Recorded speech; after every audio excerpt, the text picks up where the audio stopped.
Sabaoth Church. Mwirinde cyane uburyo mugenda. Alors nitwamara kwakirira ijambo, sasa tukimaliza pokea hili Shetani ari mu byago mu izina rya Yesu.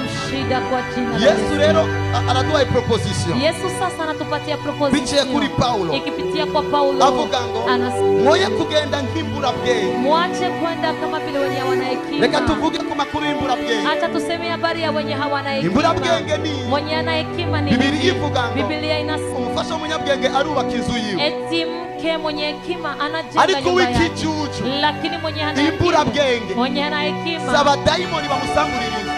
Sio mapepo yanapopelea ganyuma. Sabarozi bamusanguririza. Sio wachawi pia. Ariko ngo ayisambura n'amaboko yiwe ubwiwe. Lakini anaibomoa na mikono yake peke yake. Imani kurinde kwibomorerako. Mungu akulinde kujibomolea. Imani kurinde kwisamburirako. Mungu akulinde kujibomolea. Babuze umufasha. Wanaposema msaidizi. Change terme umugore. Au wanasema mke. Bariko baravuga ishengero. Wanakuwa nasema kanisa. Ishengero ry'abanyabwenge. Kanisa la wenye hekima. Ririyubakira ishengero. Linajengea kanisa. Ariko ishengero ry'ibicucu. Lakini kanisa la wenye rirasambura ishengero. Inabomoa. Iyi message ni kubwajewe nawe.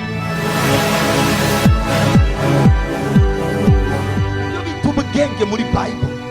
Hiyo ndio natatiyo ndani ya Bible. Nukwitegekaniriza. Ni kujiwekezea. Cyo cyambe. Nugutunganya ibintu imbere yo kubishikako. Ni kuandaa vitu kabla hujavifikia. Nukugira inyifato y'ikintu imbere yo kukijako. Ni kuwa na comportement ya kitu kabla hujakifikia. Nitegerezwa gutangura kugaragaza inyifato y'umupapa imbere y'uko ugenda kuba ku rugo rwawe. Unapaswa kwanza kuonekanisha comportement ya baba kabla kwenda. That's wisdom. Tubita ubwenge. Ndio wanaita. Turabire ku kintu kimwe kugira ngo tugire ubwenge. Tutizamie ku kitu kimoja. Matayo 10:6. Matayo 10:6. Raba batuye nk'intama mu mabirana. Angalieni mimi na watuma kama kondoo kati ya mbwa mwitu. Ni ngumuvyeyi uvuga ngo. Ni kama mzazi asema. Mwanangu. Ndakurungitse mu bikoko bijyana. Ninakutuma ku vidudu vya kukula. Alors Jésus lui-même. Yesu wenyewe. Yavuze ko aturungitse. Alisema kama anatutuma. Kama kondoo. Hagati mu mabingira cyane. Kati ya mbwa mwitu zinazokula. Umviriza buno bwengerera gose. Sikiliza kina stari. Yesu avuga ngo. Yesu anasema. Nuko mugira ubwenge nk'inzoka.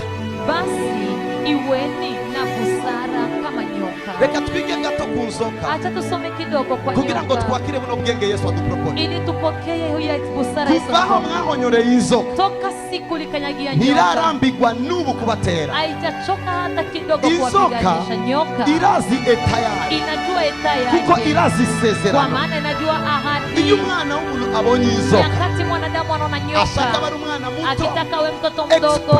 Expresso ya kwanza. Atayunama kurondera. Anaunama kutafuta jiwe.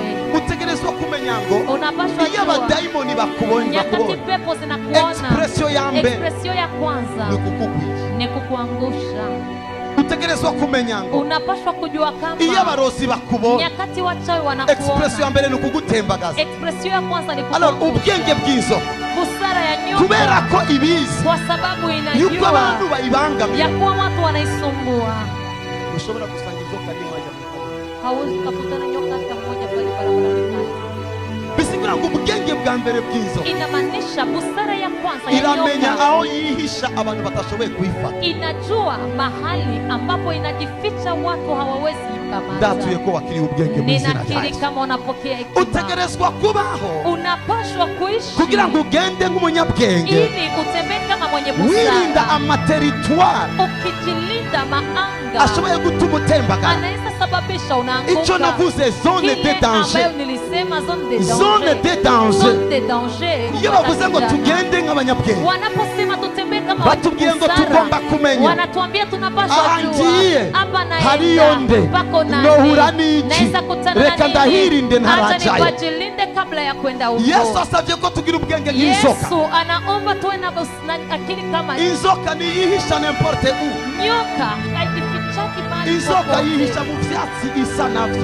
Nyoka inajifichaka katika majani ambayo wanafanana. Nico gituma mwembi. Ndio maana nyinyi utegerezwa kwihisha hagati mu bera. Unapashwa kujifuchika katikati ya wenye akili. Ikibanza kinyorohera. Fasi ambapo ni rahisi kwako. Ni mwishengero. Ni kanisani. Cyangwa igihe nicaranye n'abantu dusenga Imana imwe. Au nyakati na keti na watu tunaomba iyi message ndiko ndahiranye neza. Abantu benshi bakorotse kubera ukutirinda, ariko nimba Yesu avuga ngo mugire ubwenge nga yansoka, insoka irihisha, insoka irihisha kubera ko ibizi ninasokorora agatwe baramenagura. Utegerezwa kumenya, ewe Joshua, niwasamara shetani azokurya.